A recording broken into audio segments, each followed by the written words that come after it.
So আজকে আমরা দেখবো হচ্ছে কেমিস্ট্রি সেকেন্ড পার্টের খুবই ছোট একটা চ্যাপ্টার, সেটা হচ্ছে তড়িৎ রসায়ন। কেমিস্ট্রি সেকেন্ড পার্টের তড়িৎ রসায়ন শুরু করতে গেলে দেখো এখানে মেইনলি ব্যাটারি নিয়ে কথাবার্তা বলা আছে। কোথায় কোন ব্যাটারি ব্যবহার হয় এটা অলরেডি কিন্তু মেডিকেলে আসছিল, ঠিক আছে, 2015-16 সালে। তো এটা আমরা খুব ভালো করে পড়বো। যেমন টর্চ লাইটের মধ্যে ড্রাই সেল বা শুষ্ক ব্যাটারি ইউজ হয়। ক্যালকুলেটরের মধ্যে ক দিয়ে মনে রাখবো ক্যাডমিয়াম, নিকেল ক্যাডমিয়াম ব্যাটারি। হার্টের পেসমেকারে প্রচন্ড গুরুত্বপূর্ণ আসছিল পরীক্ষাতে lithium battery. Laptop, cellphone, digital camera এগুলোতে আমরা চার্জ করি না বাবা, এটা হচ্ছে লিথিয়াম আয়ন। শোনো, একটা হচ্ছে লিথিয়াম ব্যাটারি আর একটা হচ্ছে লিথিয়াম আয়ন ব্যাটারি, দুটো কিন্তু এক জিনিস না, রাইট? সেটা মনে রাখবা। আর পরিবেশ বান্ধব ফুয়েল সেলে কি বলতো, পরিবেশ বান্ধব যেটা সেটা হচ্ছে হাইড্রোজেন ফুয়েল সেল। এই জিনিসগুলো আমরা এখান থেকে দেখবো। এখন আসলে ছোটবেলা থেকে পড়াশোনা করছি, আমরা কি পড়াশোনা করছি সেটা হচ্ছে যে আমরা এক ধরনের জিনিসপাতি আছে যেগুলোর মধ্যে কারেন্ট পরিবহন হয়, সেগুলোকে আমরা বলি তড়িৎ পরিবাহী, যেমন কপার তার, তাই না? আর যেগুলোর মধ্যে পরিবাহিত হয় না সেগুলোকে আমরা বলি তড়িৎ অপরিবাহী বা ইনসুলেটর বলে। এখন তড়িৎ পরিবাহী যেগুলো সেগুলো আবার তিন ধরনের হয়। অনেক ভালো পরিবহন করে সুপরিবাহী, আবার অর্ধ পরিবাহী মানে কোনো মতো পরিবহন করে মাঝখানে, আরেকটা হচ্ছে সুপার পরিবাহী বা সুপার কন্ডাক্টর। সুপরিবাহীর এক্সাম্পল গুলা দেখবা, ঠিক আছে, যেমন কপার, যেগুলো ধাতু আছে, অ্যালুমিনিয়াম, আয়রন, জিঙ্ক। অর্ধ পরিবাহী গুলো ভালো করে পড়বা, এগুলো খুব গুরুত্বপূর্ণ। মনে রাখতে হবে কার্বন, সিলিকন, হ্যাঁ, যেগুলো আছে গ্রুপ 14, যেগুলো সহজ কথায় গ্রুপ 14, যেগুলো কাশি গেলে শোনা পাবে, পড়ছো পর্যায় সারণীর মধ্যে গ্রুপ 14, ওরা হচ্ছে কি বলতো, এরা হচ্ছে অর্ধপরিবাহী। আরেকটা আছে সুপার কন্ডাক্টর, এখান থেকে কিন্তু ডেন্টালে প্রশ্ন আসছিল, ঠিক আছে, খুব গুরুত্বপূর্ণ। সুপার কন্ডাক্টর কি মনে রাখতে হবে, সুপার কন্ডাক্টর হইতেছে সংকর ধাতু বা সংকর ধাতুর অক্সাইড। মনে রাখতে হবে এদের ক্ষেত্রে একটা টিসি থাকে। টিসি মানে কি? টিসি মানে হচ্ছে কন্ডাক্টিং ট্রানজিশন টেম্পারেচার। এটা একটা নিম্ন তাপমাত্রা বা এটা একটা লোয়েস্ট টেম্পারেচার। এই টেম্পারেচারে কি হয়, এখন প্রশ্ন আসতে পারে এই টেম্পারেচারে কি হয়। মনে রাখতে হবে এই টেম্পারেচারে, এই লোয়েস্ট টেম্পারেচারে কি হয়, এটার কোনো নির্দিষ্ট রোধ থাকে না। রোধ না থাকলে কি হবে, হ্যাঁ, রোধ যেমন এই যে NB3GE, এর ক্ষেত্রে টিসি কত, এটা হচ্ছে 23, তাই না? মনে রাখতে পারো নবীজি, নবীজি কি করতেন, 24 ঘন্টা ইবাদত করতেন, ও 24 বা 23 এরকম মনে রাখতে পারো, 23.2। তারপরে ওয়াই বাঁকা, বাঁকা মানে কত, 90, এরকম করে মনে রাখতে পারবে ছেলে। তো মনে রাখবা এই টিসি গুলা কি, এই টিসি হচ্ছে একটা নিম্ন তাপমাত্রা, যেই তাপমাত্রায় গেলে এগুলোর মধ্যে কোনো রোধ থাকে না বা বাধা থাকে না। আর বাধা না থাকলে এটার মধ্যে দিয়ে ইচ্ছা মতো কারেন্ট পরিবাহিত হইতে পারে, সুপার কন্ডাক্টর হয়ে যায়, ঠিক আছে। সেই কথাগুলো বলা, সেগুলো অনেক সহজ জিনিস ভাই। আর এরপর আসে পড়বো তড়িৎ পরিবাহের প্রকারভেদ। এটা খুব সহজ জিনিস, মনে রাখতে হবে একটা ইলেকট্রন দিয়ে পরিবাহিত হয়, সো ইলেকট্রনীয় পরিবাহী। আর একটা ইলেকট্রোলাইটিক পরিবাহী। ইলেকট্রোলাইটিক মানে বুঝো, মানে ধরো একটা পাত্র আছে, ওই পাত্রের মধ্যে আমি একটা লবণ বা চিনি গুলে দিলাম, এবং সেইখানে কি হইতেছে, এই লবণ বা চিনির আয়ন গুলা দিয়ে বিদ্যুৎ পরিবহন হচ্ছে, ঠিক আছে। এইটাকে আমি কি বলবো, এইটাকে আমি বলবো হচ্ছে ইলেকট্রোলাইটিক। তাহলে একটা ইলেকট্রনীয়, তোমার বাসার মধ্যে যে কারেন্টের তার আছে না, এটা হচ্ছে ইলেকট্রনীয়। আর একটা হচ্ছে ইলেকট্রোলাইটিক, দুটার মধ্যে কিন্তু পার্থক্য আছে, ঠিক আছে। তো ইলেকট্রনীয় সম্পর্কে আমরা জানি, ইলেকট্রনীয় মানে ইলেকট্রন দিয়ে যাবে। ধাতুর মধ্যে আমরা জানি মুক্ত ইলেকট্রন থাকে, ঠিক আছে, এখানে সঞ্চয়নশীল অনেকগুলো ইলেকট্রন থাকে, এখানে জারণ বিজারণ বিক্রিয়া ঘটে। তারপরে যে এখানে কি হয়, আর মনে রাখতে হবে এই যে দেখো বলছে, যে ইলেকট্রনীয় পরিবাহ বা ধাতব পরিবাহের ক্ষেত্রে কি হয়, এইসব তড়িৎ বিশ্লেষ্য আয়নিক যৌগ গলিত অবস্থা এবং জলীয় দ্রবণে এদের উভয় প্রকার আয়নগুলো কেলাস বা ল্যাটিস জালি থেকে মুক্ত হয়ে ধনাত্মক এবং ঋণাত্মক আয়ন রূপে কি করে বলতো, সঞ্চালনশীল থাকে। তারপর 3 নম্বরে বলছে কি, এই যে জলীয় দ্রবণে অর্থাৎ আয়নিক যৌগের এবং পোলার সমযোজী যৌগের ধনাত্মক এবং ঋণাত্মক আয়নগুলো যথাক্রমে ইলেকট্রন গ্রহণ আর বর্জন করে তড়িৎ পরিবহন করে থাকে। এই জন্য এগুলোকে আমরা কি বলি, এগুলোকে আমরা বলি তড়িৎ বিশ্লেষ্য পরিবাহী, বা এটাকে আমরা বলি ইলেকট্রোলাইটিক পরিবাহী। তাহলে এখান থেকে বুঝতে হবে ইলেকট্রোলাইটিক মানে কি, যেগুলো ইলেকট্রোলাইট বা তড়িৎ বিশ্লেষ্য হিসেবে কাজ করে। আর ইলেকট্রনীয় মানে কি, ইলেকট্রনীয় মানে হচ্ছে যেগুলো ইলেকট্রন দিয়ে পরিবহন করে, ঠিক আছে। সেই জিনিসগুলো আমরা দেখবো, এগুলো সোজা সোজা জিনিস আছে। আচ্ছা, মনে রাখতে হবে যেগুলো 70 থেকে 100% বিয়োজিত হয় দ্রবণের মধ্যে, সেগুলো সবল তড়িৎ বিশ্লেষ্য। যেগুলো অল্প একটু বিয়োজিত হয়, লাইক 1 থেকে 10%, সেগুলো হচ্ছে কি বল, দুর্বল তড়িৎ বিশ্লেষ্য। আর যেগুলো বিয়োজিতই হবে না সেগুলো হচ্ছে অবিশ্লেষ্য। এগুলো কিন্তু সুপার ইম্পর্টেন্ট, শুধু ইম্পর্টেন্ট বললে ভুল হবে, ঠিক আছে, সুপার ইম্পর্টেন্ট। মনে রাখবা যত প্রকার যে ক্লোরাইড, ক্লোরাইড, হ্যাঁ, তারপর sulphuric acid, sodium hydroxide, potassium hydroxide, এগুলো সব হচ্ছে সবল। হ্যাঁ, আর দুর্বল কোনগুলো, যেমন হাইড্রোজেন ক্লোরাইড, ইথানিক অ্যাসিড, এগুলো হচ্ছে দুর্বল, ঠিক আছে। আর তড়িৎ অবিশ্লেষ্য কোনগুলো, চিনি, অ্যালকোহল, এগুলো হচ্ছে তড়িৎ অবিশ্লেষ্য। আচ্ছা, এইখানে আসো, মনে রাখবা গ্রাফাইট কিন্তু, মনে রাখবা কার্বনের একটা গ্রুপভেদ, এটাতে কিন্তু sp2 সংকলন থাকে, এটা হচ্ছে ইলেকট্রনীয় পরিবাহী। হ্যাঁ, আর পারদ তরল ধাতু, এটা হচ্ছে ইলেকট্রনীয় কি বলতো পরিবাহী, এগুলো আমরা দেখবো এখান থেকে। আচ্ছা, এরপরে সেখান থেকে আমরা ওই যে দুটো একটু আগে তোমাকে বললাম, একটা ইলেকট্রনীয় পরিবাহী, একটা ইলেকট্রোলাইটিক পরিবাহী, দুটার পার্থক্যটা আমরা একটু দেখবো। তো ইলেকট্রনীয় পরিবাহী মানে ইলেকট্রন দিয়ে যাবে, আর ইলেকট্রোলাইটিক মানে কি, ওই যে বললাম সোডিয়াম আর ক্লোরাইড ধরো কথার কথা, তাহলে আয়নের মাধ্যমে যাবে। তো ইলেকট্রনীয় পরিবাহী ইলেকট্রনের মাধ্যমে যেতেছে, এটা একটা ভৌত প্রক্রিয়া, ঠিক আছে। আর ইলেকট্রোলাইটিকের ক্ষেত্রে কি হইতেছে, এটা একটা রাসায়নিক প্রক্রিয়া, কারণ যৌগটা ভাঙে যাচ্ছে। হ্যাঁ, তুমি যখন লজিক দিয়ে বেসিক সহকারে বেসিক ক্লিয়ার করে মনে রাখবা, তখন এগুলো কিন্তু ভুল হবে না, ঠিক আছে। তারপর ইলেকট্রনীয় পরিবাহীর ক্ষেত্রে কি হয়, তাপমাত্রা বাড়াইলে কি হয় বলতো, ধাতব পরিবাহীর ক্ষেত্রে ইলেকট্রন গুলো কি হয় বলতো, পরিবহন ক্ষমতা কিন্তু হ্রাস পায়। উল্টা কি হয় বলতো, তোমার ইলেকট্রোলাইটিকের ক্ষেত্রে কি হয়, তাপমাত্রা বাড়লে এগুলো আরো বেশি বেশি ভাঙে, বেশি বেশি আয়ন হয়, আয়ন হলে গতিমাত্রা আরো বাড়ে। তারপরে ধাতব এই যে ইলেকট্রন গুলোর ক্ষেত্রে কুলম্বের সূত্র প্রযোজ্য হয়, ঠিক আছে। আর এখানে কি ক্ষেত্রে প্রযোজ্য হয়, ঠিক আছে, এখানে হচ্ছে ফ্যারাডের সূত্র প্রযোজ্য হয়। তারপর ইলেকট্রনের পরিবাহীর ক্ষেত্রে কি হয়, পরিবহন ক্ষমতাটা ইলেকট্রোলাইটিকের ক্ষেত্রে কি থাকে বলতে, বেশি থাকে, কারণ ইলেকট্রন মানে একটা ইলেকট্রন নিয়ে যায়, বুঝছো। আর ইলেকট্রোলাইটিক মানে ধরো একটা আয়ন নিয়ে যায়। তুমি আমাকে বলো, একটা সোডিয়াম আয়ন বেশি জোরে যাবে নাকি একটা ইলেকট্রন বেশি জোরে যাবে? ডেফিনেটলি ইলেকট্রন বেশি জোরে যাবে না, এগুলো অনেক বাচ্চা বাচ্চা পড়াশোনা, ঠিক আছে। আচ্ছা, তারপরে হচ্ছে ধাতু পরিবাহী গুলা, ধাতু বা গ্রাফাইট, যে ধাতু পরিবাহী গুলো ধাতু বা অথবা গ্রাফাইট, ধাতু অথবা গ্রাফাইট কার্বন হয়, অপরদিকে তড়িৎ বিশিষ্ট গুলো আয়নিক বা পোলার হয়, দেখবো। আচ্ছা, তাপমাত্রা বৃদ্ধি করলে ইলেকট্রনীয় পরিবাহী যেগুলা, মানে ধরো একটা ধাতুর কেলাস আছে, এর মধ্যে অনেকগুলো ইলেকট্রন আছে। তো এখানে যদি আমরা তাপমাত্রা বাড়াই, তাহলে কেন আমার হচ্ছে তড়িৎ প্রবাহ হ্রাস পায়, এগুলো একটু চাইলে তুমি দেখতে পারো, ঠিক আছে।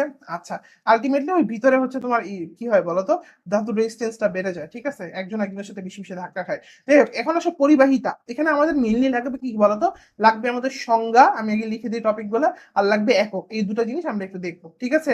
তা আসো শুরু করি। প্রথম কথা হইতেছে, পরিবাহী যে বাধা দেয় সেটাকে আমরা বলি পরিবাহী রোধ, মানে একটা জিনিসের মধ্যে দিয়ে যখন কোনো কিছু প্রবাহিত হয়, তখন যেখানে বাধাটা যে খায় সেটাকে আমরা বলি পরিবাহী রোধ, ঠিক আছে। তো তড়িৎ বিশ্লেষের রোধ হইতেছে আর, পরিবাহিতা হইতেছে এল। তাহলে মনে রাখবো এল is equal to 1/r, L is equal to কি বলতো বাবা, 1/r। পরিবাহিতা কি, রোধের উল্টা, পরিবাহিতা কি বাবা, রোধের উল্টা, খুব গুরুত্বপূর্ণ, ঠিক আছে। আচ্ছা, এগুলা গেল এখান থেকে। এখন মনে রাখবো সিজিএস পদ্ধতিতে পরিবাহীর একক কত, খুব গুরুত্বপূর্ণ। সিজিএস পদ্ধতিতে পরিবাহিতার একক কত বলতো, সিজিএস পদ্ধতিতে পরিবাহিতার একক কত বলতো, ওহম, বা ওহমকে উল্টা করে বললে মানে পার ওহম বলে এটাকে বাবা, এভাবে বলে ওহম, তারপরে কি বলতো টু দি পাওয়ার -1। তো এটাকে যদি উল্টা করে লিখি তাহলে কি হয় বলতো বাবা, মোহ হয়, তাই না। আচ্ছা, গেল। এসআই পদ্ধতিতে পরিবাহিতার একক কি, সিমেন্স, সিমেন্সকে এস দ্বারা প্রকাশ করা হয়, 1 সিমেন্স সমান পার ওহম, বা যেটাকে আমরা বলি মোহ। আচ্ছা, এটা কিন্তু মেডিকেলে অলরেডি আসছিল, ঠিক আছে। পরিবাহিতার একক খেয়াল কইরো, শোনো, রোধের একক আর পরিবাহিতার একক কিন্তু এক না, ঠিক আছে, খেয়াল করে করে পড়বা, ঠিক আছে। আচ্ছা, পরিবাহিতার একক হবে রোধের এককের উল্টা, ঠিক আছে বাবা। আচ্ছা, এই যে তড়িৎ বিশ্লেষ্য দ্রবণের মধ্যে দিয়ে তড়িৎ প্রবাহ বা ওমের সূত্র মেনে চলে। তারপরে যে যাওয়ার সময় তরল মাধ্যমে তড়িৎ বিশ্লেষের আয়নগুলোর গতির বাধাকে তড়িৎ বিশ্লেষের রোধ বলে। কঠিন পদার্থের বেলায় রোধ মাপা হয়, তড়িৎ বিশ্লেষের বেলায় পরিবাহিতা মাপা হয়, এগুলো একটু খেয়াল করবে। এখন আসো তড়িৎ বিশ্লেষের পরিবাহিতার প্রকারভেদ। মনে রাখবা 3 ধরনের আছে। এটিএম, এটিএম মানে কি, এতে আপেক্ষিক, টিতে তুল্য, এমতে মোলার। তাহলে কয় ধরনের পরিবাহিতা আছে, 3 ধরনের। এখন আসলে এগুলোকে কি দিয়ে প্রকাশ করা, এগুলো কিন্তু দেয়। মনে রাখবে আপেক্ষিক যেটা সেটাকে কাপ্পা, তারপরে তুল্য যেটা সেটাকে ল্যামডা, আর মোলার যেটা সেটাকে মিউ দিয়ে প্রকাশ করা হয়। এইটা প্রচন্ড গুরুত্বপূর্ণ। 500 স্টার তো, মানে এত 5000 স্টার তো, এত গুরুত্বপূর্ণ। সবল তড়িৎ বিশ্লেষ্য যেগুলো আছে, হ্যাঁ, লবণ যেগুলো আছে, তারপরে সবল অ্যাসিড ক্ষার যেগুলো আছে, হাইড্রোক্সাইড, হ্যাঁ, দুর্বলটা এইটা হাইড্রোফ্লোরিক অ্যাসিডটা ভালো করে মনে রাখবা। ইথানিক অ্যাসিড তোমরা এগুলো জানো এমনিতেই পারো, ফসফরিক অ্যাসিড এগুলো দুর্বল। আর তড়িৎ অবিশ্লেষ্য মানে এগুলা বিশ্লেষ্যই হবে না, ঠিক আছে, যেমন পানি, এটা কিন্তু অনেকে ভুল করে। মনে রাখবা বিশুদ্ধ পানি কিন্তু তড়িৎ অবিশ্লেষ্য, কিন্তু যদি বলে শুধু পানি, তাহলে কিন্তু আবার তড়িৎ একটু হলেও তড়িৎ বিশ্লেষ্য, ঠিক আছে। বিশুদ্ধ পানি খেয়াল রাখো, সুক্রোজ এটা কিন্তু অবিশ্লেষ্য, তাই না। অ্যালকোহল যেগুলো আছে এগুলো অবিশ্লেষ্য, খেয়াল রাখবা। এগুলো একটু মুখস্থ টাইপ রাখলেই, বুঝে নিলে এগুলো ইজি পারা যাবে, ঠিক আছে। আচ্ছা, এরপরে সেখান থেকে আমরা কি পড়বো, এখানে কিছু সংজ্ঞা আছে, তুমি দেখতেছো পুরো অধ্যায়টার মতো পড়া বলতে আসলে কিছু নেই, সবই হচ্ছে মোটামুটি বেসিক দিয়ে একটু করে বুঝে নিলেই হয়ে যায়। এখন তড়িতের একক কি ভাই, কুলম, মানে এই যে বিদ্যুৎ প্রবাহের একক কুলম, এটা আমার মুখস্থ করতে হবে এক্সট্রা করে। এটার প্রতীক হচ্ছে মানে কি বলে এটাকে, সি। আবার কুলম মানে সি। তারপর তড়িৎ প্রবাহ মানে অ্যাম্পিয়ার, এটাকে এ দিয়ে প্রকাশ করে, তাই না। আচ্ছা, অ্যাম্পিয়ার এর মাত্রার প্রতীক হচ্ছে আই। তারপর আসলে তড়িৎ চার্জ, চার্জ মানে কি, চার্জের প্রতীক হচ্ছে কিউ, তাই না। আচ্ছা, এই যে কুলম, তাহলে এটা দেখবো চার্জের এসে একক হচ্ছে কুলম, আর চার্জের প্রতীক খেয়াল করো কোনটা একক হচ্ছে, আর একক কোনটা আর প্রতীক কোনটা, ঠিক আছে? এটা কিন্তু অনেকে ভুল করে ফেলে, Q is equal to IT, ঠিক আছে? যে কুলম্ব হলো তড়িৎ পরিমাণের ক্ষুদ্রতম একক, ঠিক আছে? আচ্ছা, এরপরও সেখান থেকে আমরা দেখবো অ্যাম্পিয়ার। অ্যাম্পিয়ার কি 1 সেকেন্ডে যতগুলো কুলম চার্জ যেতেছে সেগুলো অ্যাম্পিয়ার। কুলম্ব 1 সেকেন্ডে 1 অ্যাম্পিয়ার বিদ্যুৎ পরিবাহী হয়ে গেলে এটাকে 1 কুলম বলা হয়, ঠিক আছে? আচ্ছা, এরপর আসে ফ্যারাডে। ফ্যারাডে কি মনে রাখবে, 1 Faraday is equal two 96,500 coulomb charge. প্রচন্ড গুরুত্বপূর্ণ, এটা মেডিকেলে অলরেডি আসছিল, এটা মেডিকেলে অলরেডি আসছিল। তো এখান থেকে এই লাইনটা তুমি অবশ্যই মনে রাখবা, ঠিক আছে? বা কোনটা বলতো, তড়িৎ পরিবাহী তড়িৎ পরিমাণের ক্ষুদ্রতম একক হচ্ছে কি বলতো, কুলম্ব। আর বৃহত্তম একক কি বলতো বাবা, ফ্যারাডে। খুবই খুবই খুবই খুবই খুবই ইম্পর্টেন্ট। আচ্ছা, এখনো সেখান থেকে আমরা কি পড়বো, তড়িৎ বিভব। তড়িৎ বিভব কি মনে রাখবো, বিভবের এসে একক হচ্ছে ভোল্ট আর প্রতীক হচ্ছে ভোল্ট, ঠিক আছে? এগুলো আমরা দেখবো। বিভব মানে কি, সম্পাদিত কাজ ডিভাইড বাই চার্জ, ঠিক আছে? আচ্ছা, এখন আসো, তো ফ্যারাডের কিছু সূত্র আছে। ফ্যারাডের তড়িৎ বিশ্লেষণের সূত্র কয়টা বাবা? উত্তর হচ্ছে 2টা। একটু আমরা বুঝে নিয়ে আসো, এখান থেকে পরীক্ষা কি আসবে, পুরো সূত্রটা তুলে দিয়ে বলবে যে বলো এটা ফ্যারাডের কত নাম্বার সূত্র। অথবা সূত্রের মধ্যে কিছু টার্ম আছে না, যেমন দেখো, তড়িৎদ্বারে যতটুকু রাসায়নিক বিক্রিয়া ঘটবে সেই অনুযায়ী কি হবে বলতো, সেই অনুযায়ী পদার্থ আলটিমেটলি সঞ্চিত বা দ্রবীভূত হবে। এইটাই, এটা সমানুপাতিক সম্পর্ক। এটাই ধরো দিতে পারে যে এই যে তড়িৎদ্বারে যে রাসায়নিক বিক্রিয়া হবে এর সাথে সঞ্চিত বা দ্রবীভূত পদার্থের পরিমাণের সম্পর্কটা কেমন, সমানুপাতিক, ব্যস্তানুপাতিক, বর্গের সমানুপাতিক, এরকম করে প্রশ্ন হতে পারে। তাহলে দুইটা আমরা প্রশ্নের প্যাটার্ন বুঝে গেছি। এখন এখান থেকে আমরা জানি ফ্যারাডের সূত্র অনুযায়ী যে রাসায়নিক বিক্রিয়া যতটুকু হবে তড়িৎদ্বারে, সেই অনুযায়ী কি হবে, তড়িৎদ্বারে জিনিসপাতি সঞ্চিত হবে। তাহলে ডাব্লিউ সমানুপাতিক কিউ, ডাব্লিউ সমানুপাতিক Z Q, W is equal to Z IT. তাহলে এখান থেকে জেডটা আমাদের কিন্তু খুব ইম্পর্টেন্ট, ঠিক আছে? জেডটা আমাদের কিন্তু খুব ইম্পর্টেন্ট। জেডকে আমরা কি বলি, এটাকে আমরা বলি তড়িৎ রাসায়নিক তুল্যাঙ্ক। তুল্যাঙ্কের একক পারাই লাগবে ভাই, এটার কোনো মাফ নেই। W is equal to Z Q বা জেড আইটি যেটাকে আমরা বলি। তো এখানে এককটা কি, এককটা আসতেছে গ্রাম পার কুলম, ঠিক আছে? Z is equal to W by Q, এগুলো আমরা পড়বো। হ্যাঁ, এখান থেকে আমরা সিলভারের তড়িৎ রাসায়নিক তুল্যাঙ্ক কত মনে রাখবো, সিলভারের ক্ষেত্রে সামনে থাকবে 2টা শূন্য। হাইড্রোজেনের ক্ষেত্রে দেখো 1 2 3 4, তাই না? 4টা শূন্য, এগুলো মনে রেখো, ঠিক আছে? আচ্ছা, কপারের ক্ষেত্রে যদি থাকে, কপারের ক্ষেত্রে 3টা শূন্য থাকবে, ঠিক আছে? আচ্ছা, এটা মনে রেখো। তারপর এখানে আসো, এই সূত্রগুলা পরীক্ষার জন্য মহা গুরুত্বপূর্ণ। মৌলের তড়িৎ রাসায়নিক তুল্যাঙ্ক ইজ ইকুয়াল টু হবে গ্রাম পারমাণবিক ভর ডিভাইড বাই যোজনী ইন্টু 96,473, ঠিক আছে? 1 ফ্যারাডে সমান মানে কিন্তু আসলে কি জানো বাবা, 96,473। তবে হিসাবের সুবিধার জন্য আমরা কি বলি, 96,500 বলি, ঠিক আছে বাবা? আচ্ছা, তাহলে এগুলো গেল এখান থেকে। এরপর আসে এখান থেকে যে মৌলের রাসায়নিক তুল্য ভর, কপারের রাসায়নিক তুল্য ভর কত, কপারের নরমাল ভরকে আমরা কি করব, কপারের যোজনী দিয়ে ভাগ করব, তাহলে তো বের হয়ে আসবে, ঠিক আছে? আচ্ছা, এই যে সালফিউরিক অ্যাসিডের ক্ষেত্রে কত হবে, সালফিউরিক অ্যাসিড নরমাল ভর 98, দুইটা এইচ প্লাস দিতে পারে, 2 দিয়ে ভাগ করো, শেষ। তাহলে এগুলো আমরা আশা করা যাচ্ছে পারবো ইনশাআল্লাহ, ঠিক আছে? আচ্ছা, ফ্যারাডের সূত্র, এই যে তোমাকে আমি বললাম ফ্যারাডের সূত্রের কিছু সীমাবদ্ধতা আছে, ঠিক আছে? মনে রাখবা ফ্যারাডের সূত্রের উপর কিন্তু কিছুরই প্রভাব নেই, তাপেরও নাই, সরি চাপেরও নাই, দ্রবণের ঘনমাত্রাও নাই, তবে কার প্রভাব আছে এইটা একটু ভালো করে দেখবা। মনে রাখবা তাপের প্রভাব আছে, হিট দিলে কিন্তু খেলা করে যায়, ঠিক আছে? আচ্ছা, এবং মনে রাখতে হবে এটা কিন্তু তড়িৎ বিশ্লেষ্য এবং গলিত তড়িৎ বিশ্লেষ্য দুইটার ক্ষেত্রে প্রযোজ্য, ঠিক আছে? আচ্ছা, সীমাবদ্ধতা কি, ফ্যারাডের সূত্র শুধুমাত্র তড়িৎ বিশ্লেষ্য পরিবাহীর ক্ষেত্রে প্রযোজ্য, ইলেকট্রনীয় মানে ধাতুর ক্ষেত্রে কিন্তু ফ্যারাডের সূত্র কাজ করে না। আচ্ছা, কারণ এই যে কাজ করে না, কারণ এখানে জারণ বিজারণ ঘটে না, ঠিক আছে? আচ্ছা, একসাথে যদি অনেকগুলো জারণ বিজারণ হয় সেখানে ফ্যারাডের সূত্র কিন্তু ফেল করে। এই জায়গাটা খুব ভালো করে পড়বা, এখান থেকে অলরেডি কিন্তু মেডিকেলে প্রশ্ন আসছিল, ঠিক আছে? এই যে 1 মোল ইলেকট্রনের চার্জ কত, 96,473, এটাও পরীক্ষা দিছে, এটাও পরীক্ষা আসে, 96,500 লাগবে। এটা কেমনে আসলো, কিচ্ছু না, এটা খুব সহজ জিনিস। আমরা ইলেকট্রনের চার্জকে অ্যাভোগাড্রোর সংখ্যা দিয়ে গুণ দিব, তাহলে এই সংখ্যাটা আমাদের কিন্তু বের হয়ে আসবে, ঠিক আছে বাবা? এগুলো আমরা আশা করা যাচ্ছে পারবো। আচ্ছা, এখন আসো এখানে আমরা কিছু বেসিক শিখে ফেলবো। এই বেসিক গুলো কিন্তু আমাদের পরীক্ষায় কিন্তু ম্যাথ আকারে ছোট ছোট করে আসে। যেমন দেখো বাবা, কপার, ধরো কপার এরকম থাকলো, কপার 2+। এখন এই কপার 2+কে যদি আমি কপার বানাইতে চাই, তাহলে আমি এখানে 2টা ইলেকট্রন দিব, দিয়ে আমি কি বানাবো, কপার বানাবো, ঠিক কিনা? আচ্ছা বাবা, তাহলে একটু বুঝে নাও, তার মানে কপার 2+কে আমি 1 মোল কপার বানাইতে আমার 2টা ইলেকট্রন লাগতেছে, অর্থাৎ 2 ফ্যারাড বিদ্যুৎ লাগতেছে। কত ফ্যারাড বিদ্যুৎ লাগতেছে, 2 ফ্যারাড বিদ্যুৎ লাগতেছে, এই যে বুঝো, তাহলে 2 ফ্যারাড বিদ্যুৎ দিলে আমি 1 মোল কপার পাইতেছি। তাহলে যদি বলি 1 ফ্যারাড বিদ্যুৎ দিলে কত মোল কপার পাবা, হাফ মোল কপার পাবা। কথা বুঝো নাই? এই তো। আবার ধরো তোমাকে আমি বললাম অ্যালুমিনিয়াম 3+, এটার সাথে কয়টা ইলেকট্রন, দেখ 3+ মানে কি 3টা ইলেকট্রন, তুমি দেখেই বুঝতেছো, এটা তো একটা বাচ্চাও বুঝবে। এখন এর সাথে তুমি যদি 3টা ইলেকট্রন দাও, তাহলে এখানে অ্যালুমিনিয়াম তৈরি হয়ে গেল। তার মানে কি বাবা, তার মানে 3টা ইলেকট্রন দিলে 1 মোল অ্যালুমিনিয়াম পাওয়া যাচ্ছে, এই যে 1 মোল, এটাকে বলে 1 মোল, তাই না? তার মানে 3 ফ্যারাড বিদ্যুৎ দিলে আমরা 1 মোল অ্যালুমিনিয়াম পাচ্ছি, তাই না? বা 1 মোল মানে বা কত, 27 গ্রাম মোটামুটি। তাহলে 3 ফ্যারাড বিদ্যুৎ দিলে যদি আমরা 27 গ্রাম পাই, তাহলে 1 ফ্যারাড বিদ্যুৎ দিলে আমরা কত পাবো, 27 ডিভাইড বাই 3, মানে মোটামুটি 9 গ্রাম। তাহলে ক্রাইটেরিয়া গুলো বুঝতে পারছো? পরীক্ষায় কিন্তু এই ধরনের প্রশ্নগুলো দিবে, এগুলো কিন্তু পারতে হবে, অলরেডি এগুলো পরীক্ষায় আসছে। জিনিসগুলো অতিরিক্ত কঠিন না, খুবই সহজ, মানে তোমরা ইচ্ছাইতে ইন্টারমিডিয়েট আর কমপ্লেক্স কমপ্লেক্স জিনিসপাতি করে আসছো। ঠিক আছে, এই অধ্যায় যদি তুমি আমাকে বলো ম্যাথমেটিক্যাল পার্টের মধ্যে এই দুটা প্রথম প্রথম ফ্যারাডের সূত্র থেকে এই দুটা পার্টি দেয়, ডাব্লিউ ইকুয়াল টু জেড এর ম্যাথ গুলা, যদি এগুলো একটু কমপ্লেক্স মানে ক্যালকুলেটর ছাড়া করা একটু কঠিন, আর 2 নাম্বারটা হইতেছে এই যে এই ম্যাথগুলো, এই দুটো তুমি যদি পারো তাহলে ইনশাল্লাহ আশা করা যাচ্ছে তুমি ভালো করবা। আচ্ছা এখন সেখান থেকে এই যে দেখো, এই যে এটা কিন্তু মেডিকেলে হুবহু এই ম্যাথটাই আসছিল, কিন্তু তখন ক্যালকুলেটর অ্যালাউ ছিল যদিও।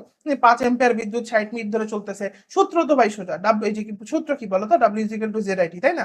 এখান থেকে আমি ইজিলি করে ফেলতে পারবো। সেটা দেখো, বাট এটা ক্যালকুলেটর ছাড়া করা একটু টাফ, এই জন্য আমি বলবো আনসারটা যদি পারো, মানে যদি তোমার মানে পেইন না হয় মাথায়, তাহলে মনে রাখতে পারো। ঠিক আছে, কারণ ধরো মেডিকেল আসছে, স্যার যদি আবার মাইরে দেয় হুবহু, বলা তো যায় না, কারণ আগে দেখা গেছে অনেক প্রশ্ন মেডিকেলে ম্যাথ আগে আসছিল, ওইটা আবার স্যারেরা হুবহু মেরে দেয়। ঠিক আছে, তো দেখে রাখতে পারলে ভালো। আর নিয়ম তো অবশ্যই শিখবা, যে কোনো ম্যাথ করার ক্ষেত্রে আমি যদি উত্তর মনে রাখতে বলি, আগে নিয়ম শিখবা, আগে বেসিক শিখবা।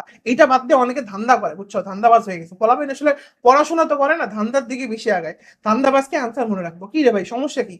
তুমি যদি ভাই নিয়মটাই না শিখো, তোমার এই ধান্দা করে তো কোনো লাভ নেই, তোমাকে নিয়মটা শিখতে হবে। হ্যাঁ, এখন ভাই ক্যালকুলেটর ছাড়া করতে পারতেছি না, সেই ক্ষেত্রে আমি হয়তো উত্তরটা চেষ্টা করব।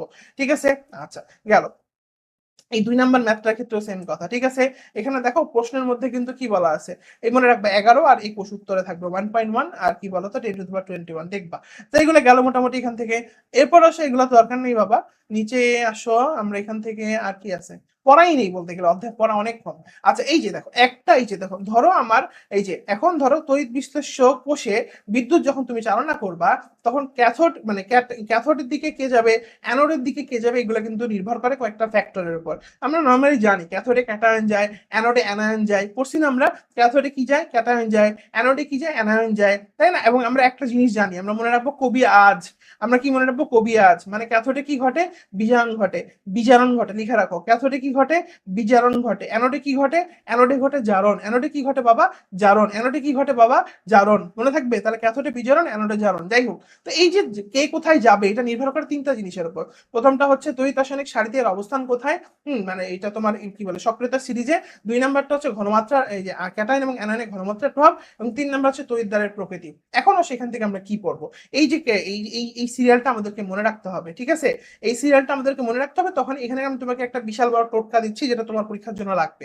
মনে রাখবা, এই যে সিরিয়ালগুলো তুমি দেখতেছো না, ক্যাটায়নের দেখো একটা সিরিজ আছে, আবার দেখো অ্যানায়নের একটা সিরিজ আছে, মনে রাখবা। ধরো একটা দ্রবণের মধ্যে কোনো কথার কথা পটাশিয়াম আছে, সোডিয়াম আছে, জিঙ্ক আছে, আর স্ট্যানাস আছে। এখন ধরো কি বললাম, পটাশিয়াম, সোডিয়াম, জিঙ্ক আর স্ট্যানাস। এখন তোমাকে যদি বলি কোনটা সবার আগে চার্জ মুক্ত হবে, মানে সবার আগে ও অ্যানোডে যে মুক্ত বা ক্যাথোডে যে মুক্ত হয়ে গেছে, হ্যাঁ, তো কে হবে সেটা মনে রাখতে হবে। এই সক্রিয়তা সিরিজের যে নিচে সবটা নিচে থাকবে, নিচে যে থাকবে সে আগে চার্জ মুক্ত হবে, এটা মুখস্থ করো, এটা মনে রাখো, দরকার এটা লিখে রাখো, যে যে নিচে থাকবে, যে নিচে থাকবে সে কি হবে, আগে চার্জ মুক্ত হবে, আগে কি হবে, চার্জ মুক্ত হবে, আগে কি হবে, চার্জ মুক্ত হবে, নিচে যে থাকবে আগে চার্জ, এটা মুখস্থ রাখবা। ঠিক আছে, আর এটার ক্ষেত্রে তুমি অ্যানায়নের ক্ষেত্রেও মনে রাখবা। ঠিক আছে, হ্যাঁ, অ্যানায়নের ক্ষেত্রেও মনে রাখবা, ধরো কোনো একটা দ্রবণের মধ্যে নাইট্রেট আছে, ক্লোরাইড আছে, ব্রোমাইড আছে, আর হাইড্রক্সিল আছে, হাইড্রক্সিল আগে চার্জ মুক্ত হবে। এখান থেকে কিন্তু ডেন্টালের প্রশ্ন আসছিল, বুঝতেই পারতেছো ভাই, এগুলো লাগবে, এটার কোনো বিকল্প নাই। আচ্ছা, সেগুলো গেল এখান থেকে। এখন আসলে যেখানে যে হেডিং গুলা বলা আছে, হেডিং গুলা চাইলে একটু দেখতে পারো, বিশেষ করে এই 3 নাম্বারটা, এটা একটু বেশি গুরুত্বপূর্ণ। ঠিক আছে, যে আমি যদি সোডিয়াম ক্লোরাইডের জলীয় দ্রবণে জলীয় দ্রবণে প্লাটিনাম তড়িৎদ্বার ব্যবহার করি, তখন কিন্তু আমি কি পাবো, তখন কিন্তু আমি দেখা যাচ্ছে হাইড্রোজেন গ্যাস পাবো। ঠিক আছে, কিন্তু আমি যদি ক্যাথোড রূপে মানে ক্যাথোড রূপে পারদ ব্যবহার করি, আমরা কি ব্যবহার করি, ক্যাথোড রূপে পারদ ব্যবহার করি, সেই ক্ষেত্রে কিন্তু আমি আর হাইড্রোজেন গ্যাস পাবো না, তখন কিন্তু আমি সোডিয়াম আয়ন পাবো। এইটুকু দেখবা, এটা কিন্তু ইম্পর্টেন্ট। তখন ওখান থেকে অ্যামালগাম তৈরি হয়। ভাই এগুলো অনেক সোজা, ছোটবেলার পড়াশোনা। শিল্পক্ষেত্রে তড়িৎ বিশ্লেষণের কিছু ব্যবহার আছে, কিন্তু এখান থেকে কিন্তু মেডিকেলের প্রশ্ন আসছে, সব জায়গায় দেয়, ভার্সিটি গুলোতেও দেয়। মানে ডাউ পদ্ধতিতে, একটা আছে ডাউ, একটা আছে ডাউন, দুটা কিন্তু এক না। ডাউ পদ্ধতিতে ফেনল তৈরি হয়, আর ডাউন পদ্ধতিতে কি তৈরি হয় বলতো, সোডিয়াম ধাতু নিষ্কাশন হয়, খুব গুরুত্বপূর্ণ। তারপরে এখানে আসলে মার্কারি ক্যাথোড সেলে কি কি তৈরি হয়, সোডিয়াম ক্লোরাইডের জলীয় দ্রবণ। ঠিক আছে, জলীয় দ্রবণ করলে কি হয়, এখানে খেয়াল রাখবা বাবা, এটা কিন্তু গলিত, মানে একটা পাত্র নিছো, ওর মধ্যে কিছু লবণ দিছো, নিয়ে নিচে হিট দিছো, এটা কিন্তু গলে গেছে, কোনো পানি টানি দাও না, এটা গলিত সোডিয়াম ক্লোরাইড। আরেকটা কি বাবা, আরেকটা হচ্ছে জলীয় সোডিয়াম ক্লোরাইড, কিন্তু আলাদা বাবা, হ্যাঁ, মানে এটা সোডিয়াম ক্লোরাইড, এই পাত্র নিছো, সোডিয়াম ক্লোরাইড দিছো, আবার পানিও দিছো, পানিও আছে। ঠিক আছে, তো এখানে তুমি কি পাবা, জলীয় তো তুমি পাবা কস্টিক সোডা মানে সোডিয়াম হাইড্রোক্সাইড, হাইড্রোজেন এবং ক্লোরিন। ঠিক আছে, এটা মুখস্থ করতে হবে একটু। ঠিক আছে, সোডিয়াম ক্লোরাইডের জলীয় দ্রবণে তুমি কি পাবা, তড়িৎ বিশ্লেষণের ক্ষেত্রে সোডিয়াম ক্লোরাইড পাবা। তারপরে এই যে গলিত ক্যালসিয়াম ক্লোরাইড, ম্যাগনেসিয়াম ক্লোরাইড থেকে ক্যালসিয়াম ম্যাগনেসিয়াম পাবা। অ্যালুমিনিয়া এই যে খুব গুরুত্বপূর্ণ, বা বিশুদ্ধ বক্সাইড থেকে তুমি অ্যালুমিনিয়াম পাবা। ইলেকট্রোপ্লেটিং এর মাধ্যমে তুমি কি করবা, তুমি নিকেল এবং ক্রোমিয়ামের তুমি প্রলেপ দাও, তাই না? এই ঘড়িগুলোর উপর দেখবা প্রলেপ দেওয়া থাকে, এগুলো তো আমরা এমনিতেই পারি। ঠিক আছে, এরপর আসে এখান থেকে আমরা দেখবো কি বলতো, এখান থেকে আমরা দেখবো, ঠিক আছে। আচ্ছা, এখন আসে আমরা পড়বো ধাতুর সক্রিয়তা সিরিজ। ধাতুর সক্রিয়তা সিরিজের মধ্যে আমরা কি পড়বো, এখানে আমরা কিন্তু মনে রাখবো যে এই যে একক প্রতিস্থাপন বিক্রিয়া, জারণ বিজারণ বিক্রিয়া বা রিডক্স বিক্রিয়াগুলো হলো একক প্রতিস্থাপন বিক্রিয়া, খুব গুরুত্বপূর্ণ। ঠিক আছে, আর ধাতুর সক্রিয়তা একক প্রতিস্থাপন বিক্রিয়া দ্বারা পানি এবং অ্যাসিড থেকে হাইড্রোজেন প্রতিস্থাপন সহযোগে কি হয় বলতো, প্রমাণিত হয়। ঠিক আছে, এগুলো কিন্তু লাগবে। ঠিক আছে, কি করে তাইলে এখানে কিছু খেয়াল করে, এগুলো কিন্তু পরীক্ষায় দেয়। যেমন ধাতু দ্বারা পানি বা হাইড্রোজেনের, এই যে হাইড্রোজেনের একক প্রতিস্থাপন, এই যে ধাতু আসলো, এসে একটা হাইড্রোজেনকে ধাক্কা মেরে সরাই দিল, এখানে দুটো হাইড্রোজেন ছিল না, একটাকে সরাই দিল, এই যে হাইড্রোজেন গ্যাস তৈরি হলো। কম সক্রিয় যেগুলা, তাদের ক্ষেত্রে কি লাগে, তাপ শক্তি লাগে, তাই এরা ডিরেক্টলি কিন্তু বিক্রিয়া করে না, ওরা বাষ্প দিয়ে বিক্রিয়া করে। যে অ্যালুমিনিয়াম ও হাইড্রোজেনকে সরাবে, তবে ওখানে বাষ্প দিতে হবে। আচ্ছা, আর যেগুলো একদম গরিব মিসকিন, যেমন তোমার নিকেল, টিন, এরা কিন্তু নর্মালি বিক্রিয়া করে না। হ্যাঁ, এরা কিন্তু নর্মালি কি করে না বলতো, স্টিমের সাথেও বিক্রিয়া করে না। ঠিক আছে, এরা কি করে, লৌহ অ্যাসিড দ্রবণের সাথে বিক্রিয়া করে। পানির চেয়ে অ্যাসিডের দ্রবণে H+ এর ঘনমাত্রা কি থাকে বলতো, বেশি থাকে। তো এই জায়গাগুলো আমরা খেয়াল করবো। আর এই যে এটা মেডিকেলে আসছিল, এই লাইনটা, এই লাইনটা আসছিল, সবচেয়ে কম সক্রিয় ধাতু সিলভার, গোল্ড, এরা কোনো অবস্থাতেই পানি থেকে অ্যাসিড বা H+ প্রতিস্থাপন করতে পারে না। এই প্রশ্নটা আসছিল মেডিকেলে, কত বলতো বাবা, 21-22-এ। ঠিক আছে, আচ্ছা মনে রাখতে হবে, একদম নিচে যারা, তারা পারেই না। ঠিক আছে, তো এই যে আমি পারে না বললাম, এটা তো তুমি বেসিকটা বুঝে নিলা, তাই না? বাট এটা কোথায় আছে, এই যে এই ছকটা, মানে এই সিরিজটা, এই সিরিজটা তোমরা সবাই পড়ছো, এমন কোনো বান্দা নাই যে সিরিজটা পড়ে নাই, তাই না? এই সিরিজটা কিন্তু সবাই পড়ছে। এই সিরিজটা আমরা কেমনে মনে রাখবো, তার আগে একটু কথা বলি। এই যে ক্যাটায়নের যে সক্রিয় সিরিজ বাবা, এটা হচ্ছে সেই এটা। আর অ্যানায়নের ক্ষেত্রে কিন্তু এটা একটু মনে রাখবা, নিশা কবে আইলো হাই। নিশা মানে এনতে হচ্ছে নাইট্রেট, তারপর সাথে সালফেট, তারপরে কবেতে ক্লোরিন, তারপর ক্লোরাইড, ব্রোমাইড, তারপরে আইলোতে আয়োডিন, আর হাইতে হাইড্রোক্সিল। ঠিক আছে, মনে রাখতে হবে সবার নিচে যে থাকবে তার বিজারণ বিভবের মান বেশি। পরীক্ষা কিন্তু প্রশ্ন আসবে, 4টা অপশন দিয়ে বলে বল কার বিজারণ বিভবের মান বেশি।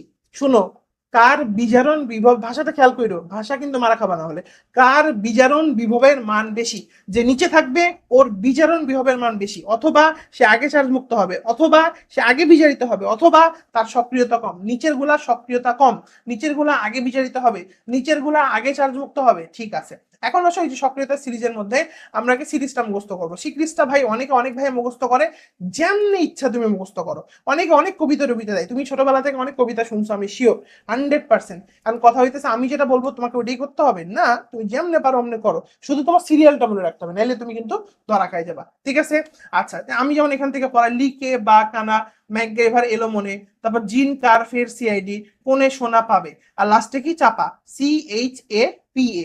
কি বললাম, লিখে বা কানা, ম্যাকগ্রেভার এলো মনে, জিন কারফের সিআইডি, কোনে সোনা পাবে। আমার এমনি পড়ায় মুখস্থ হয়ে গেছে, আমি এমনি মুখস্থ করছিলাম। এখন ভাই তোমার যেমনি সুবিধা হয়, তোমার যদি আরেকটা স্যার আরেক ভাবে পড়াই থাকে, কারণ এটা তো কোনো গুণবিদ্যা না, তোমার যেমনি পারো এই সিরিয়ালটা মনে রাখতে হবে, এটা হচ্ছে ফ্যাক্ট। ঠিক আছে, আসো এখন আমরা এই সিরিয়ালটা যদি মুখস্থ হয়ে যায়, এখন আমরা মনে রাখবো প্রথম 5টা কি করবে, প্রথম 5টা কি করবে, এই যে সিরিয়ালের মধ্যে, এই সিরিয়ালের মধ্যে প্রথম 5টা কি করবে, প্রথম মনে রাখবা, পথে প্রথম 5টা কি করবে বলতো, 5টা কি করবে, পানি থেকে হাইড্রোজেন প্রতিস্থাপন করতে পারে। আচ্ছা, প্রথম 12টা কি করবে, বাষ্প থেকে হাইড্রোজেন প্রতিস্থাপন করতে পারে। এমনি হয়ে গেল না, বুঝতে হয়ে গেছে। প্রথম 5টা কি করবে, পথে 5টা, পথে পানি থেকে। এই যে প্রথম 5টা পথে, 5টা পথে পানি থেকে। ঠিক আছে, প্রথম 12টা পথে, 12টা পথে বাষ্প থেকে। আর এই যে একদম লেট পর্যন্ত আছে, একদম লেট পর্যন্ত এরা কি করে, এরা অ্যাসিড থেকে হাইড্রোজেনকে প্রতিস্থাপন করতে পারে। আর নিচে যারা আছে 4টা, কপার, মার্কারি, সিলভার, অরাম, এরা কি করতে পারে, এরা জীবনও হাইড্রোজেন প্রতিস্থাপন করতে পারবে না। ঠিক আছে, দেখেই তো বুঝতেছে এগুলো পরীক্ষাতে আসছে, পরীক্ষাতে কিন্তু দিবে। ধরো তোমার পরীক্ষাতে বললো নিচের কোনটা ধাতু থেকে হাইড্রোজেন প্রতিস্থাপন করতে পারে না। হ্যাঁ, ধরো এখানে দিল হচ্ছে কোবাল্ট, তারপর দিল ক্রোমিয়াম, তারপর দিল ক্যালসিয়াম, আর ধরো দিল হচ্ছে তোমার সিলভার। আনসার কি হবে, সিলভার। কথা বুঝো নাই? বা বললো বাষ্প থেকে কোনটা করতে পারে না, মনে রাখবা প্রথম 12টা। এই জন্য তোমাকে সিরিয়ালটা মনে রাখতে হবে, প্রথম 5টা কি করতে পারে, পানি থেকে করতে পারে, প্রথম 12টা বাষ্প থেকে পারে, আর একদম লেট পর্যন্ত কি পারে বলতো, অ্যাসিড থেকে পারে। সেই জিনিসগুলো আমরা একটু দেখে ফেলবো। ঠিক আছে, আচ্ছা এখন এই যে আমি তোমাকে সক্রিয়তা সিরিজটা পড়াই দিলাম, তাই না? ঠিক আছে, তুমি তোমার মতো করে পড়ো, ওটা আমি আর বলতেছি না। এই যে লিখে বাঁকানা ম্যাকডেভার এলোমেলো জিঙ্ক আর ফের সিআইডি কোনে শোনা পাবে যেমনি ইচ্ছা। আর লাস্টে চাপা, চাপা মানে কি কপার, তারপরে মার্কারি, তারপরে এজি, তারপরে প্লেট আর অরাম। এখনো সেখান থেকে আমরা কি দেখবো? এখান থেকে আমরা যেটা দেখবো, উপরের দিকে যে মৌলগুলো আছে এরা বাবা বেশি সক্রিয়। হ্যাঁ মনে রাখবো, উপরের দিকে যারা আছে ওরা একটু বেশি সক্রিয়। হ্যাঁ একটু বেশি, এই যে মনে রাখবো ওরা বিজারক। ওরা হচ্ছে উপরের দিকে যারা থাকে ওরা ব্যাড। ব্যাড মানে খারাপ, ঠিক আছে? ব্যাড মানে কি বললাম বলো তো বাবা? খারাপ। মানে উপরের দিকে যারা আছে তারা কি? তারা হচ্ছে বিজারক, তারা অ্যানোড হিসেবে কাজ করে, তাদের দ্রবণ চাপ বেশি। কি বললাম? উপরের দিকে যারা আছে তারা বিজারক, তারা অ্যানোড হিসেবে কাজ করে, তাদের কি বলো তো বলো? ঠিক আছে? হ্যাঁ, খুব ইম্পর্টেন্ট কথা।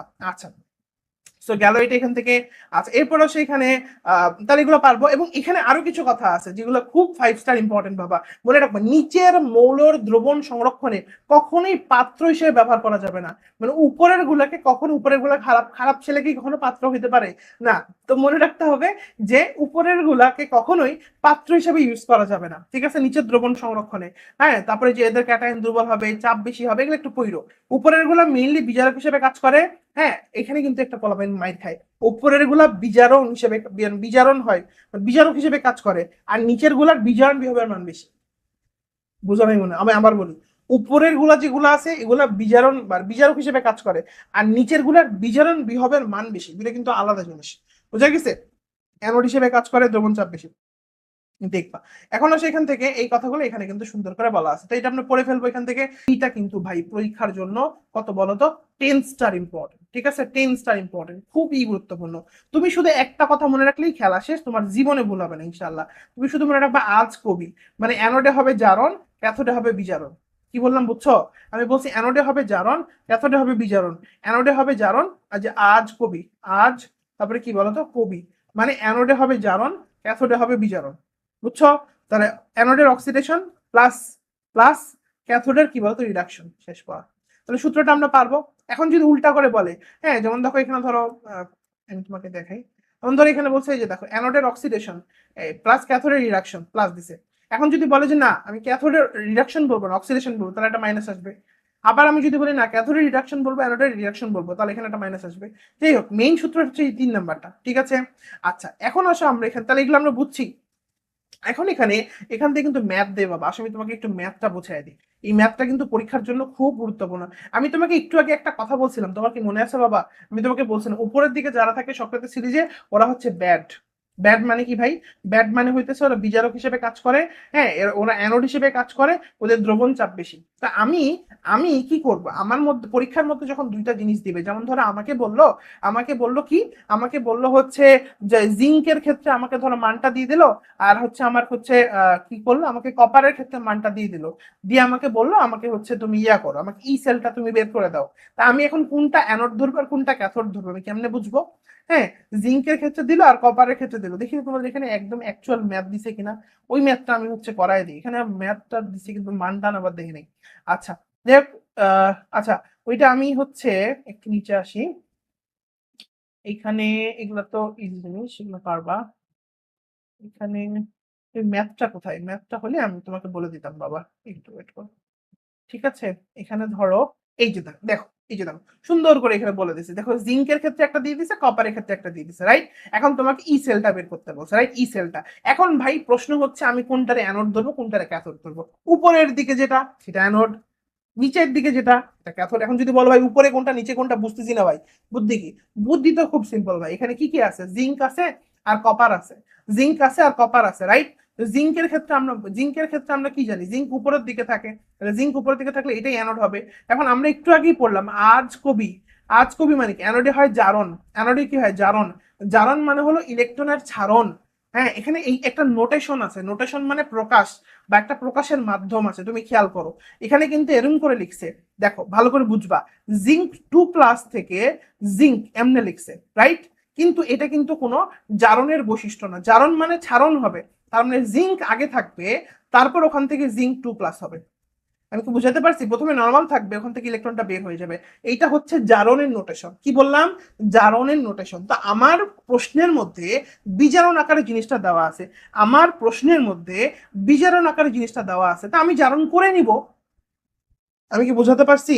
আমার প্রশ্নের মধ্যে জিঙ্ক নামে একটা জিনিস দেওয়া আছে আর একটা কপার নামে একটা জিনিস দেওয়া আছে, আমি বুঝছি এটার মধ্যে জিঙ্কটাকে আমি অ্যানোড হিসেবে ধরবো, অ্যানোড হিসেবে ধরলে আমার অ্যানোডের জারণ করতে হবে, কিন্তু প্রশ্নে আবার বিজারণ মান দেওয়া আছে, দিল আমি উল্টায় নিব, আমি সাইনটা উল্টায় নিব। তো আমি অ্যানোডের ক্ষেত্রে কি করলাম, আমি উল্টায় নিলাম সাইনটা, মানে -0.76 কে আমি +0.76 করে নিলাম, ঠিক আছে নিলাম। আর ক্যাথোডে কি, ক্যাথোডে দেখো ঠিকই আছে বিজারণটা, তাহলে ওইটার সাথে আমি প্লাস করে দিলাম 0.34, এই হলো আমার ই সেল বের হয়ে আসলো।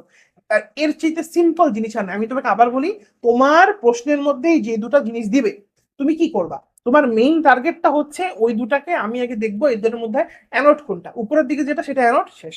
আচ্ছা বাকিটা হবে ক্যাথোড, অ্যানোডে হচ্ছে জারণ। এখন আমাকে দেখতে হবে যে আমার কি বলে জারণের যে স্ট্রাকচার সেই স্ট্রাকচার আছে কিনা। যেমন ধরো জিঙ্ক থেকে যদি জিঙ্ক 2+ থাকে, এটা হচ্ছে জারণের স্ট্রাকচার, রাইট, ইলেকট্রন বের হয়েছে, জারণ মানে ইলেকট্রনের ছাড়ন। কিন্তু যদি এমন থাকে জিঙ্ক 2+ থেকে জিঙ্ক, তখন তোমাকে মানটা উল্টায় নিতে হবে, এমনি বললে হবে না, এটা এটা কাটা, এটা উল্টায় নিতে হবে, নিয়ে তুমি বলতে পারবা, ঠিক আছে। সেখানে এই কথাগুলো কিন্তু সুন্দর করে বলা আছে, ঠিক আছে বাবা, এগুলো আমরা একটু দেখবো। এটাও সেম জিনিস, ঠিক আছে, সেগুলো দেখো, এগুলো আমি আর বলতেছি না, আমি আবার ওখানে ফিরে যাই আসলে। আমরা যেখানে ছিলাম, আমরা কোথায় ছিলাম বাবা, আমরা ছিলাম হচ্ছে, এগুলা তো পারি, আচ্ছা এটা তো বলে ফেলছি, ম্যাথটা বুঝাই দিছে আলহামদুলিল্লাহ।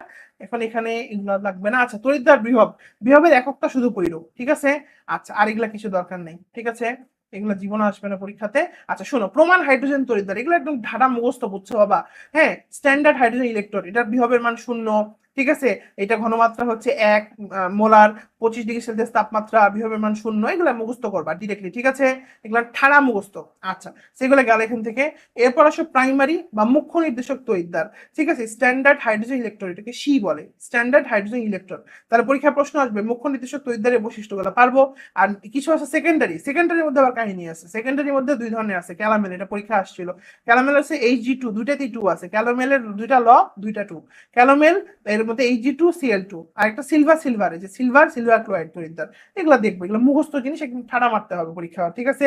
আচ্ছা এরপর আসে এখান থেকে এই যে বিভবের মানগুলো, তুমি যদি একটু খেয়াল করবা বা একটু বুঝে নাও, দেখো এখানে কিন্তু সুন্দর করে কি করছে বলতো, তড়িৎ বিভবের একটা সারি দিয়েছে, তুমি যদি দেখো উপরে মাইনাস মান আছে, তারপর আস্তে আস্তে কমতেছে, কমতেছে মানে কি আসলে কমতেছে না, যত বেশি নেগেটিভ তত ছোট, ওটা কিন্তু আস্তে আস্তে বড় হচ্ছে, খেয়াল করো, -3, -2, 2, 2, 2, 0, 0, আমি জাস্ট এমনি বলতেছি 0, তারপর দেখো প্লাস হয়ে গেছে, তার মানে যত উপর থেকে নিচে যাচ্ছে তত আসলে বাড়তেছে মানটা, তাই না।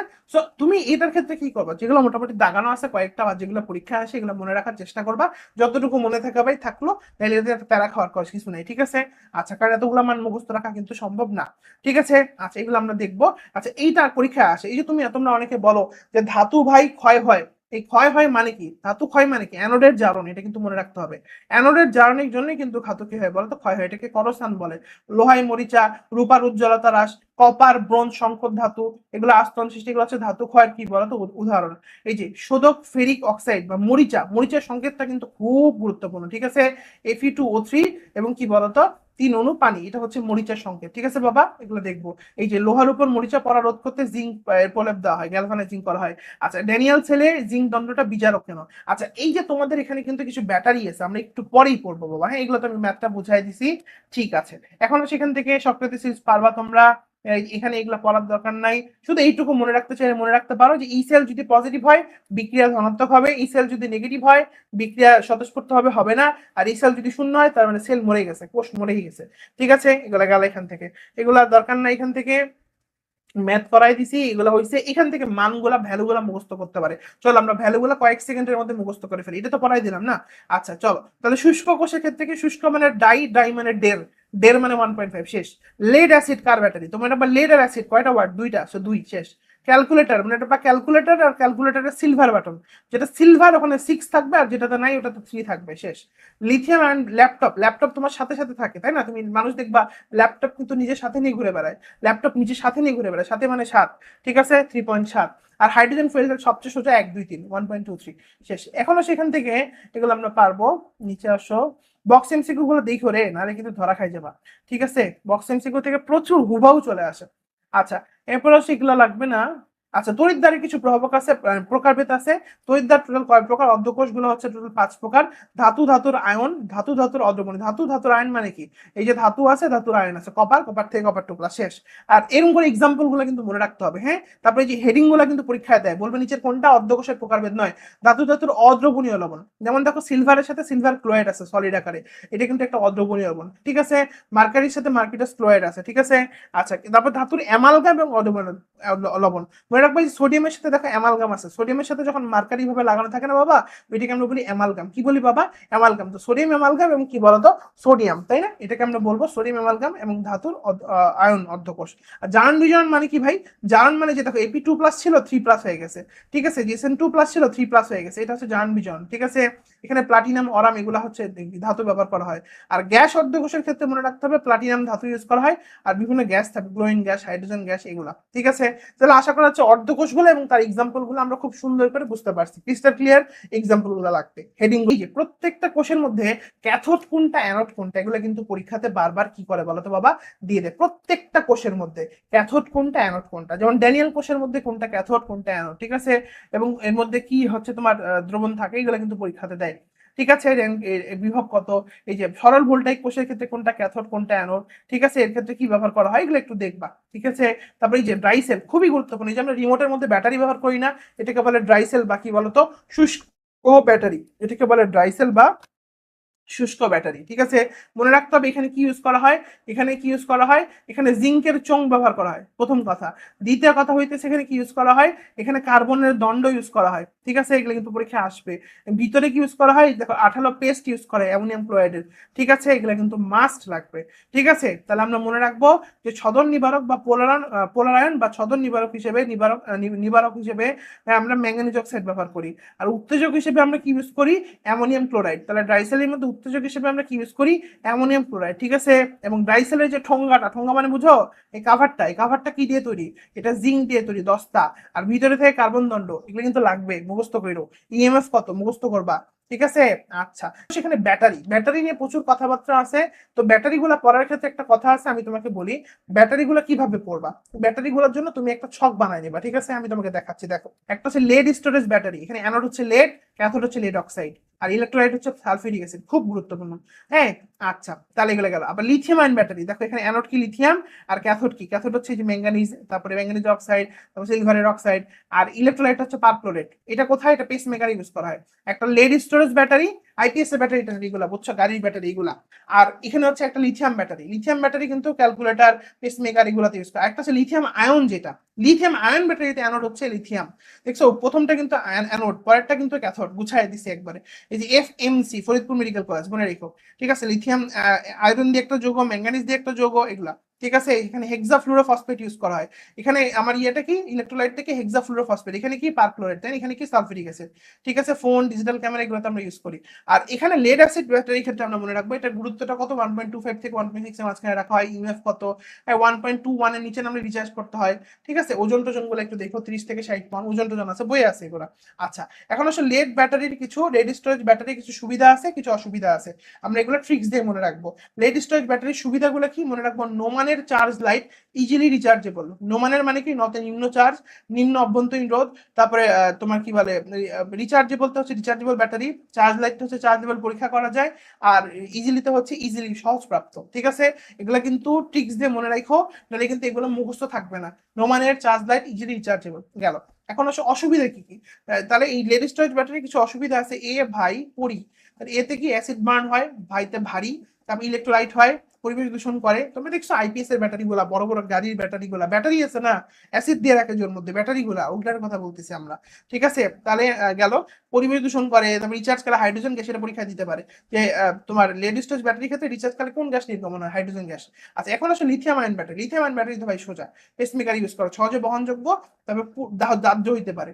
আর একটা লিথিয়াম ব্যাটারি, একটা লিথিয়াম আয়ন গেলে বা লিথিয়াম ব্যাটারির মধ্যে কি আছে, মনে রাখবে এটা অনেক হালকা, হ্যাঁ, পরিবেশ দূষণ কম করে, পাওয়ার স্থায়িত্ব বেশি, তবে সমস্যা আছে কিছু, রিচার্জ করা যায় না, বিপজ্জনক, ফুটা বা লিকেজ হয়, স্টোরেজের সমস্যা হয়, ঠিক আছে। এছাড়া এগুলো তো আমরা পড়ে ফেললাম। তাহলে ব্যাটারিগুলো আমরা কি কি দেখলাম বাবা, আমরা ব্যাটারিগুলোর মধ্যে একসাথে সবকয় অ্যানোড ক্যাথোড গুলো পড়ে ফেলছি, প্রত্যেকটা সুবিধা অসুবিধাগুলো আমরা পড়ে ফেলছি, ঠিক আছে। ব্যাটারিগুলো পড়ার নিয়ম বুঝতেছো, এমনি কিন্তু ব্যাটারিগুলো পড়তে হবে, নাহলে কিন্তু মনে থাকবে না ছোট্ট বন্ধু। আচ্ছা, এখনো সেখান থেকে ড্যানিয়েল কোষ, তারপরে সরল ভোল্টাইক কোষ, তারপরে কি বলতো ড্রাই সেল। তো ড্যানিয়েল কোষের ক্ষেত্রে কি মনে রাখবা জাকাত, সরল ভোল্টাইক কোষের ক্ষেত্রে কি জাকাত, মানে কি প্রথমে জিঙ্ক পরে মানে কপার, জিঙ্ক কপার, ওই জন্য জাকাত বলছি। আচ্ছা ড্যানিয়েল কোষ দুই প্রকোষ্ঠ বিশিষ্ট, সরল ভোল্টাইক এক প্রকোষ্ঠ বিশিষ্ট, সবগুলোই স্বতঃস্ফূর্ত। আচ্ছা এখনো সেখান থেকে সবগুলোর ক্ষেত্রে অ্যানোড কিন্তু জিঙ্ক দেখো। আচ্ছা মনে রাখবা ড্রাই সেলের ক্ষেত্রে যেটা আমি তোমাকে একটু আগে পড়াই দিলাম, ওটা কার্বন দণ্ড থাকে, অ্যামোনিয়াম ক্লোরাইড থাকে বিদ্যুৎ উত্তেজক হিসেবে, সতন নির্বাহক হিসেবে ম্যাঙ্গানিজ অক্সাইড থাকে, এগুলো আমরা পড়াই দিছি না? হ্যাঁ আচ্ছা, তাহলে এটা দেখবো এখান থেকে। আর এখানে তড়িৎ বিশ্লেষণ ড্যানিয়েল কোষের ক্ষেত্রে তড়িৎ বিশ্লেষণ হচ্ছে জিঙ্ক সালফেট, কপার সালফেট। সরল ভোল্টাইক কোষের ক্ষেত্রে হচ্ছে তোমার কি বলতো লঘু সালফিউরিক অ্যাসিড, প্রচন্ড গুরুত্বপূর্ণ সেই জিনিসগুলো আমরা দেখবো। আর ড্রাই সেল যেটা তোমাকে বললাম টর্চ লাইটের ক্ষেত্রে আমরা, রেডিওর ক্ষেত্রে আমরা ব্যাটারি হিসেবে ইউজ করি পারে, ঠিক আছে? দেখো এগুলো আমি আর বলতেছি না, এখন আমরা ফুয়েল সেল নিয়ে পড়াশোনা করবো। ভাই fuel cell is very very very very very important, ঠিক আছে? Fuel cell is very important. কেন মনে রাখতে হবে ভাই, ফুয়েল সেল হচ্ছে একটা গ্যালভানিক সেল। ফুয়েল সেলের মধ্যে একজন হচ্ছে কি বলতো একটি বিক্রিয়ক হচ্ছে জ্বালানি উপাদান হচ্ছে ফুয়েল, অর্থাৎ হাইড্রোজেন বা মিথানল, আরেকটা হচ্ছে অক্সিজেন। এই ফুয়েলকেই অক্সিজেন দিয়ে আমরা কি করি বলতো দাহ্য করি। এখনো সেখানে কি করতে হবে, প্রথম কথা হইতেছে ভাই ফুয়েল সেলের ক্ষেত্রে আমরা মাথায় রাখবো যে স্টিম এবং মিথেন দিয়ে আমরা কি সংশ্লেষ গ্যাস তৈরি করি, সংকেতটা লাগবে, সংশ্লেষ গ্যাসের সংকেতটা লাগবে কত তাপমাত্রা 1100 মুখস্থ করবা। পরবর্তীতে ওয়াটারশিপ বিক্রিয়া দিয়ে আমরা কিন্তু কার্বন ডাইঅক্সাইড পরিণত করি, ঠিক আছে? আচ্ছা ফুয়েল সেলের ক্ষেত্রে আমরা মনে রাখবো স্টিম হাইড্রোকার্বন রিফর্মিং প্রক্রিয়ায় অধিকাংশ হাইড্রোজেন গ্যাস কি হয় বলতো উৎপাদন করা হয়, এগুলো আমরা একটু দেখো, ঠিক আছে? তারপরে যে ফুয়েল তোমার কি বলা যায় মিথানল যেটা সেটা উৎপন্ন করি, ওয়াটার গ্যাস কেমনে করি, এগুলো পড়বো। ফুয়েল সেল এবং সাধারণ ব্যাটারির মধ্যে কিছু পার্থক্য আছে। ব্যাটারির মধ্যে নির্দিষ্ট জারক বিজারক থাকে, ফুয়েল সেলে কি থাকে বলতো বিক্রিয়ক দুটিকে কন্টেনার থেকে অনবরত প্রবাহিত করা হয়, ঠিক আছে? ব্যাটারির জীবনকাল নির্দিষ্ট, ফুয়েল সেলের জীবনকাল কি বলতো ফুয়েলের প্রবাহের উপর নির্ভর করে। তারপরে এখন এসে যদি প্রশ্ন করে ফুয়েল সেল কত প্রকার, উত্তর হচ্ছে দুই প্রকার, একটা হাইড্রোজেন অক্সিজেন ফুয়েল সেল, একটা কি বলতো বাবা, আর একটা হচ্ছে মিথানল অক্সিজেন ফুয়েল সেল, ঠিক আছে? এটা আমরা একটু এখান থেকে দেখবো। আর এখান থেকে যে ডিএমএফসি কি এটা একটু পড়ো, ঠিক আছে? ডাইরেক্ট মিথানল ফুয়েল সেল, ঠিক আছে? এগুলো দেখবা। আচ্ছা এখানে কিছু ইলেকট্রোলাইটিক ভিত্তিক ফুয়েল সেলের শ্রেণীবিভাগ দেওয়া আছে, এগুলো আমরা কি পড়বো শোনো। দেখো বাবা এখানে যে ব্যবহৃত ফুয়েল গুলো কিন্তু সব একই, দেখো hydrogen oxygen, hydrogen oxygen, hydrogen oxygen, hydrogen oxygen, শুধুমাত্র এই মিথানল অক্সিজেন ফুয়েল সেলের ক্ষেত্রে এখানে মিথানল হবে, বাকি এটাও অক্সিজেন, ঠিক আছে?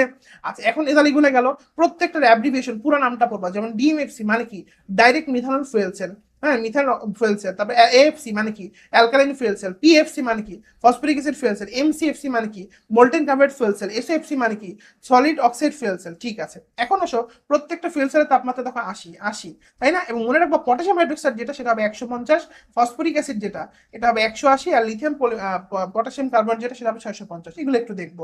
এছাড়া সলিড অক্সাইড ফুয়েল সেলের ক্ষেত্রে আমরা জিরকোনিয়াম ব্যবহার করি, সো জিরকোনিয়ামটা একটু আমরা চাইলে দেখতে পারি, ঠিক আছে?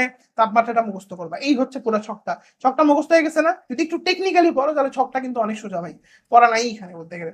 আচ্ছা এখনো সেখান থেকে ফুয়েল সেলের কিছু অ্যানোড আছে কিছু ক্যাথোড আছে, এই যে গ্রাফাইট নির্মিত অ্যানোড ক্যাথোড ব্যবহার হয়, ঠিক আছে? তারপর এখান থেকে হচ্ছে তোমার বিজারক থাকে, জারক থাকে, এগুলো একটু মানগুলো মুখস্থ করবে, এগুলো কিন্তু পরীক্ষা আসছে অলরেডি, ঠিক আছে? আচ্ছা হাইড্রোজেন ফুয়েল সেলের কিছু গঠন দেওয়া আছে, হ্যাঁ হাইড্রোজেন ফুয়েল সেলকে কি বলে বেকন কোষ বলে, তাই না? এর মধ্যে কি কি ব্যবহার করা হয় এগুলো একটু দেখো আলাদা করে, এগুলো মোটামুটি পারবা। এই যে তারপর ফুয়েল সেলকে প্রোটন এক্সচেঞ্জ মেমব্রেন বলা, এটা মুখস্থ করবে। তারপর হাইড্রোজেন ফুয়েল সেলের সুবিধা আছে মনে রাখবা, নর্মাল কয়লা বিদ্যুৎ কেন্দ্রে কিন্তু 44% কি হয় 40% কনভার্ট হয়, গ্যাসোলিনের ক্ষেত্রে 25%, যেখানে ফুয়েল সেলে 75% হয়। ফুয়েল সেলের মাধ্যমে কিন্তু আমরা কি পাই বলতো, ফুয়েল সেলের মাধ্যমে কিন্তু আমরা পানি পাইতেছি, পানি পানি, ঠিক আছে? মহাকাশে পানি দেওয়া হয়, ঠিক আছে? মহাকাশে পানি পায় মানুষে, ঠিক আছে? মহাকাশে কিন্তু এক্সট্রা করে পানি নিয়ে যায় না, ফুয়েল সেলের মাধ্যমে পানি তৈরি হয়, ঠিক আছে? এগুলো আমরা এখান থেকে সুন্দর করে দেখে ফেলবো। এরপর আসে এগুলো তো লাগবে না, এরপর নিচে আসে এখান থেকে পিএইচ মিটার। এই পিএইচ ইলেকট্রোড যেটা আছে এটার মধ্যে সিলিকন অক্সাইড আছে, সোডিয়াম অক্সাইড আছে, ক্যালসিয়াম অক্সাইড, তাই না? ক্যালসিয়াম অক্সাইডটা 6%, ক্যালসিয়ামের মধ্যে সি আছে, সি মানে মনে রাখবা 3, 3 দুগুণ হবে 6, ক্যালসিয়াম 6%, সোডিয়াম কত, সোডিয়াম হচ্ছে 22%, আর সিলিকন 7.2%, এগুলো একটু আমরা এখান থেকে দেখবো, ঠিক আছে? আচ্ছা এখন আসে এখানে আর কি আছে, এখানে হচ্ছে বিভিন্ন আয়ন সিলেক্টিভ ইলেকট্রোড দ্বারা পরিমাপযোগ্য কিছু আয়ন আছে, কোন আয়নটা আমরা কোথায় পাবো, ইটস ভেরি ইম্পর্টেন্ট, কোন আয়নটা আমরা কোথায় পাবো, ঠিক আছে বাবা? যেমন দেখো আমরা যদি বলি অ্যামোনিয়াম আয়নটা, এগুলো আমরা কই পাবো ভাই, সমুদ্রের মধ্যে পাবো, শিল্প বর্জ্যতে পাবো। কার্বন ডাইঅক্সাইডটা কোথায় পাবো, রক্ত ভূপৃষ্ঠে পাবো। ফ্লোরাইডটা যে মোটামুটি যেখানে ফ্লো হয়ে যায়, প্রস্রাব ফ্লো হয়ে যায়, পানি ফ্লো হয়ে যায়, গ্যাস ফ্লো হয়ে যায়, এগুলোতে আমরা পাবো। তারপরে ব্রোমিন আয়নটা, ব্রোমিন মনে রাখো, ব্রোমিন হচ্ছে তোমার বাংলাদেশ, বাংলাদেশ মানে কি শস্য উদ্ভিদ এগুলা। তারপর হচ্ছে আয়োডিন, আয়োডিন আয়ন কি বলতো দুগ্ধ এবং ফার্মাসিউটিক্যালসে ব্যবহার করবো, ঠিক আছে? আচ্ছা আফদ মনে রাখতে পারো, আফদ, আফদ, আফদ মানে কি আয়োডিন, দুধ এবং ফার্মাসিউটিক্যালস। নাইট্রেট কোথায় ব্যবহার করবো, পানীয় জল, তারপরে মাটি সারে। পটাশিয়াম কোথায়, এই যে সিরাম, হুম হুম, তারপরে সব তারপর পটাশিয়াম কোথায় ইউজ করবো? পটাশিয়াম, সিরাম, মাটি, ম, পারবো সব ম ম ম ম ম। আচ্ছা, নাইট্রেট তো পারা যাবে। আর হাইড্রোজেন হচ্ছে হাইড্রোজেন ল্যাবরেটরি উদ্ভিদ, তারপরে কি বলতো প্রাকৃতিক মাটি এবং পানি। ঠিক আছে, এই জিনিসগুলো এখানে আমরা খেয়াল করবো।